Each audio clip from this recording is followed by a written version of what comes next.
Film की शुरुआत एक मछुआरे को दिखाने से होती है जो नदी से बहुत सारी मछलियां पकड़कर किनारे पर लाता है और इन्हें काट काट कर साफ करने लगा। पर यहाँ बड़ी अजीब चीज होती है। उन मछलियों को पानी से निकाले काफी देर हो गई थी, लेकिन तभी अचानक एक मछली जिसका पेट कटा हुआ था वो हिलने लगी। फिर देखते ही देखते वो पूरी तरह अपना जिस्म हिलाकर उछलने लगी। अब न सिर्फ वो बल्कि मरी हुई बाकी मछलियाँ हिलने लगती है, जो देखकर मछुआरा काफी हैरान रह गया क्योंकि ऐसा आज से पहले उसने कभी नहीं देखा था। इसके बाद हम एक शेरिफ इन्हीं पुलिस ऑफिसर की गाड़ी को देखते हैं। उसी टाउन के एक आदमी ने कॉल की थी तो उसी से मिलने शेरिफ जा रहा था। कुछ देर बाद वो उसके घर पहुंचकर उससे बात करता है कि बताओ क्या बात है, क्यों बुलाया तुमने मुझे यहाँ। तो वो आदमी शेरिफ को अपना डॉग दिखाता है। उसकी हालत खराब थी, वो आखिरी सांस ही ले रहा था। उसकी ऐसी हालत देखकर शेरिफ आदमी से पूछता है कि तुमने क्या किया है इसके साथ। आदमी जवाब में कहता है, शेरिफ मैंने इसके साथ कुछ नहीं किया, मेरे ख्याल से इसने वो जहर खा लिया होगा जो मैंने चूहे मारने के लिए पूरे घर में डाला था, लेकिन ये बात भी मुझे कंफर्म नहीं कि इसने वो जहर खाया ही है, मैं बस अंदाजा बता रहा हूँ। अब उसे ठीक तो किया जा नहीं सकता था, ऊपर से वो इतनी तकलीफ में था, इसलिए शेरिफ उसे गोली मारकर खत्म कर देता है ताकि उसकी तकलीफ भी खत्म हो जाए। जिसके बाद शेरिफ घर आने पर उसकी वाइफ शेरिफ को बताती है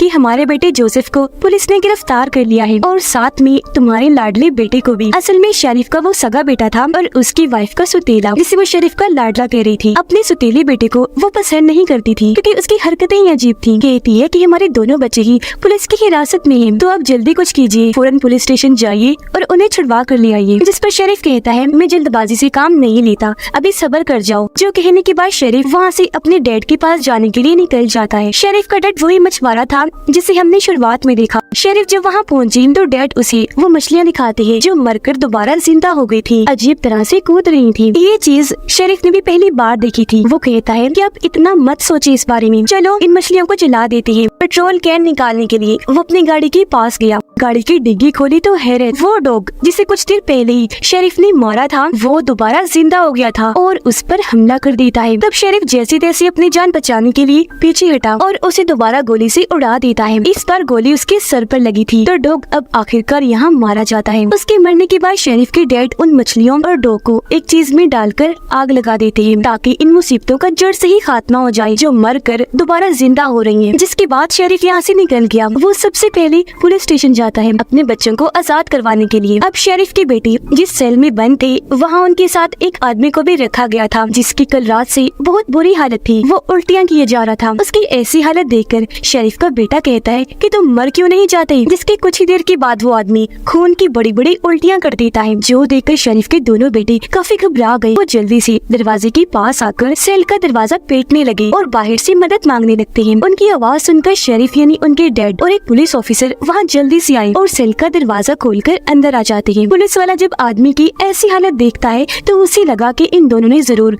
उसके साथ कुछ किया होगा जब भी उसकी ऐसी हालत हुई। पर मजीद आदमी को चेक करने के लिए पुलिस वाला जैसे उसके पास जाने लगा वो आदमी अचानक ही उठ खड़ा हुआ, एकदम से आकर पुलिस वाले को गले से पकड़कर दीवार के साथ लगा देता है और उसे खूब मारने लगा। उसने बचने की बहुत कोशिश की लेकिन आदमी पुलिस वाले के सीने पर काट लेता है। ये देखकर जोसेफ उनको छुड़वाने के लिए बीच में आ जाता है, उस आदमी के मुंह पर मुक्का मारता है, लेकिन तब वो आदमी जोसेफ के हाथ पर भी काट लेता है। इस बीच पुलिस वाला खुद को छुड़वा चुका था, वो एक रॉड उठाकर उस आदमी को मारने लगता है। आदमी नीचे गिर गया, तब पुलिस वाला उसे इतनी बार रॉड से मारता है कि उस आदमी का पूरा सर फट गया। वो वही ढेर हो गया, मौके पर उसकी मौत हो गई। यहाँ से निकलने के बाद जोसेफ हॉस्पिटल गया अपनी पट्टी करवाने के लिए। फिर वो अपनी वाइफ से मिलता है, उन्हें पता चला कि वो माँ बनने वाली है। वो सोचते हैं कि हमें इस बच्चे को नहीं रखना चाहिए, पर उसकी वाइफ इस फैसले से दुखी हो गई और वो इस बच्चे को पैदा करने का फैसला कर लेते हैं। अब पता चला कि पूरे शहर में अजीब सा माहौल है, जो लोग मर रहे हैं वो दोबारा से जिंदा हो रहे हैं और जो जिंदा लोग बीमार हैं वो अजीब पागलों की तरह बनकर एक दूसरे को काट रहे हैं। फिर रात के वक्त इसी तरह के एक केस को लेकर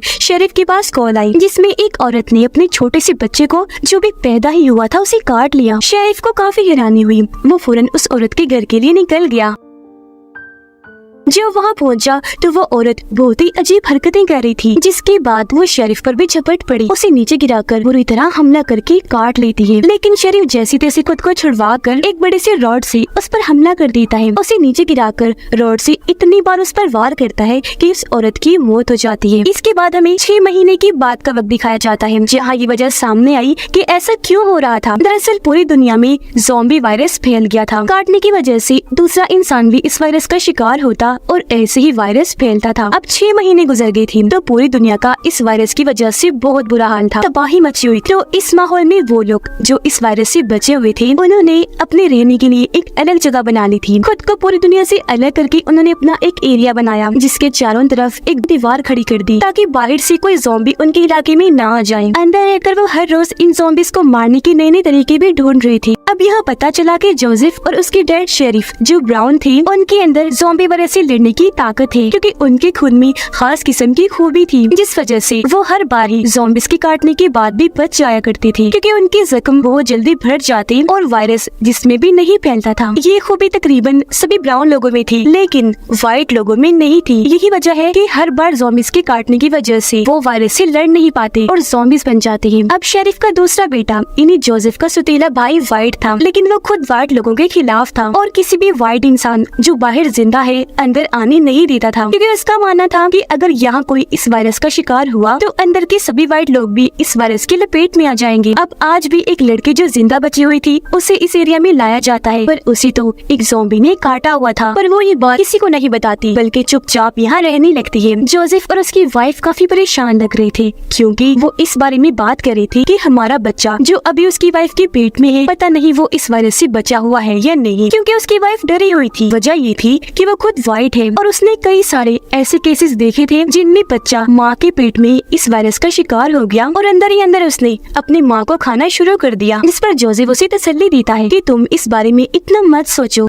अब रात के वक्त शेरिफ को पता चला कि उनके इस एरिया में जरूरत का सामान खत्म हो रहा है, इसीलिए वो अपने डैड और कुछ आदमियों के साथ बाहर जाता है सामान लाने के लिए, जबकि अंदर शेरिफ का दूसरा बेटा अपने दोस्तों के साथ शराब पी रहा था। वो अपने होश खो बैठा और उस लड़की के पास चला जाता है जो इस वायरस का शिकार थी, जिसे आज यहाँ पर लाया गया था। वो उसके करीब जाने लगा, जिस बीच वो लड़की ज़ॉम्बी में बदल जाती है। उसकी हालत बहुत खराब लग रही थी, मुँह से खून आ रहा था और आंखें अजीब डरावनी लग रही थी। वो बहुत खूंखार बन चुकी थी। शेरिफ की बेटी पर हमला कर देती है और उसके जिस्म का एक हिस्सा उखाड़ कर फेंक देती है, जिससे उसे इतना दर्द हुआ कि वो जोर जोर से चिल्लाने लगा। उसकी आवाज सुनकर सब वहाँ आए और ये नजारा देखकर उनकी होश उड़ गई। यह तब तक जोसेफ भी आ चुका था और वो उस लड़की को देखकर फौरन आगे बढ़ा और ये लोग मिलकर उसे बांध देते हैं। अब जोसेफ और उसके दोस्त उसके सौतेले भाई को मॉम के पास लेकर गए ताकि उसका इलाज करवा सके, क्योंकि वो नर्स है। पर जोसेफ के भाई को पता था कि मेरी इतनी बुरी हालत है कि अब मैं नहीं बच पाऊंगा। उसे ब्राउन लोगों पर गुस्सा आने लगा, खास तौर पर अपने डैड शेरिफ और अपने भाई जोसेफ पर, क्योंकि यही उस लड़की को अंदर लाए थे जिसने उसकी ऐसी हालत कर दी। वो बहाने से अपने भाई जोसेफ के पास आकर उसके पेट में चाकू घुसा देता है और अपने साथी की मदद से अपने एरिया का दरवाजा खोल देता है।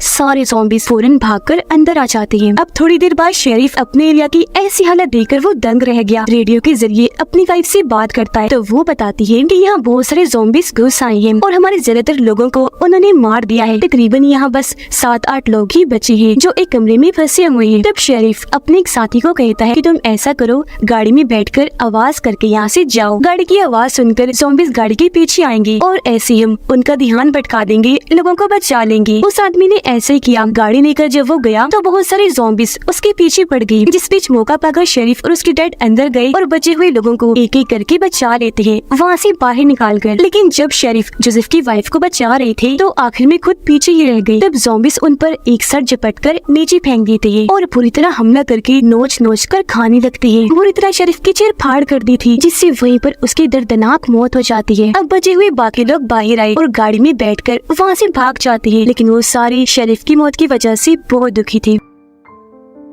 तभी शेरिफ के डैड के पास एक औरत की कॉल आई जो उनके ही एरिया की रहने वाली थी। वो बताती है कि यहाँ एक चर्च में हमें शेरिफ के सतीले बेटे और उसके साथियों ने कैद करके बंदी बनाया हुआ है, तो प्लीज आप आकर हमें बचा लीजिए। ये सुनकर शेरिफ के डैड को उन पर बहुत तरस आया और वो उनकी मदद करने के लिए गाड़ी चर्च की तरफ ले जाने लगती है। अब गाड़ी में ही जोसेफ की वाइफ की हालत खराब होना शुरू हो गई। उसका बच्चा पैदा होने का वक्त आ गया था, लेकिन तभी यहाँ जोसेफ का सतीला भाई आ गया और वो दोनों पर गन तान देता है। अपने साथ वो एक ज़ॉम्बी को भी लेकर आया था था ताकि वो जोसेफ की वाइफ को काट ले, क्योंकि वो चाहता था कि उसकी वाइफ भी इस वायरस का शिकार हो जाए। लेकिन तभी जोसेफ की मोम गन लेकर पीछे से जाकर उसे शूट कर देती है। लेकिन इस बीच ज़ॉम्बी तेजी से उनकी तरफ बढ़ने लगा। वो जोसेफ की वाइफ को पकड़कर उसे नीचे लिटाकर काट लेता है। ये देखकर जोसेफ भागता हुआ यहाँ आया। वो चाकू से ज़ॉम्बी पर हमला कर देता है, उसका सर ही काट कर जिस्म से अलग कर देता है। फिर जोसेफ अपनी वाइफ को संभालता है। वो बेचारी दुखी होते हुए कहने लगी कि मैं इस वायरस का शिकार हो गई हूँ और अब जोसेफ तुम्हें अपने बच्चे को बचाने के लिए